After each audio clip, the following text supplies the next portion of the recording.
Hi there, Kayleen Primary School. It's Mr. Lindsay here to show you how to access Meets through the Google Classroom. So when you have signed into your Chromebook, it will automatically sign you into all of this, which is the Google Chrome browser. Now, one of the first pages that mine open is the Google Backpack, which you can then click on Google Classroom. And when you do, it will take you to a new tab that shows you all of the classes that you are in. Now, you'll want to go to your class Google Classroom, so your specific class. And when you do, you will notice then that there is a link at the top of the page once it loads up, and it is a Google Meet link.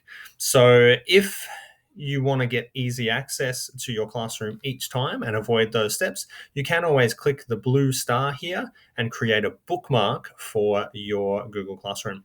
All right, so once you are here, you'll see here it says Meet link.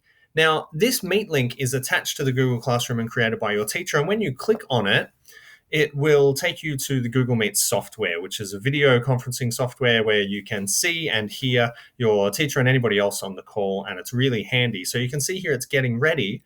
And the really cool thing about the security of Google Meet through the Google Classroom is that, and you'll see it in just a moment, you won't be able to join. The meeting hasn't started yet. So if you ever click the link and it says this meeting hasn't started yet, it means that your teacher hasn't activated the Google Meet yet, and you'll have to wait for them to give you the appropriate time to log on. So I'm going to press Control W to close that tab. Once you know that it's the appropriate time for your Google Meet, and so I will just activate that one, your teacher will be in the Google Meet waiting for you. Then when you click on, you can see that it will, just making sure my thing over here is set. Takes a second to load, so you'll have to make sure that your Wi-Fi internet is going okay on the day. It'll say that your camera is starting. It's checking that your Chromebook is ready to use the software.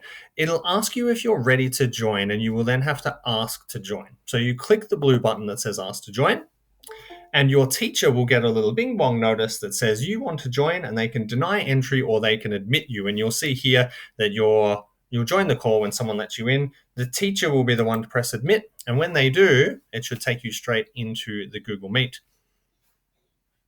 We'll see how long it takes between me pressing it on one computer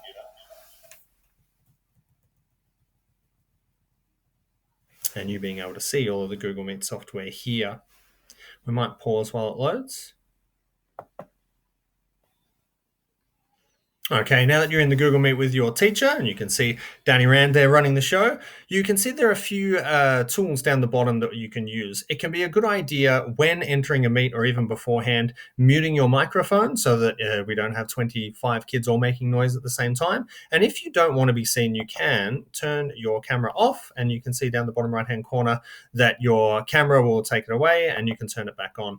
Now, we do have a function here that is to raise hand. And when you click on that, the teacher will see that you have raised your hand to ask a question, and they will notice which order the hands were raised in. So they'll answer your questions as they direct to you to give a verbal response usually, and you can just deselect that to turn it off. Now, over here on the right where the mouse is, you can see we have the chat function. And so if I click that one open, you'll be able to see your teacher or other students putting any sort of written or typed responses in there, and you can put your own in as well. Now, once you are finished with the Google Meet, you can press the end call button, and that will get you out of the call. Otherwise, the teacher will end the call, at which point all students will be sent out of the meeting and they won't be able to re-enter just for security purposes. So that's how we use Google Meet through the Google Classroom. When you first use it with your teacher, make sure that you are being safe, respectful, and responsible, and learning about this new software and exactly how your teacher would like you to use it. If you have any questions about the software, you can ask your teacher, and I will certainly do my best to make sure that all teachers know as many answers as possible about Google Meet. But otherwise, I hope it helps us have a connected and effective and awesome amount of social time with our class and explanation time with our class so that we can get on with our online learning. Thank you very much for your patience, Kayleen Primary School.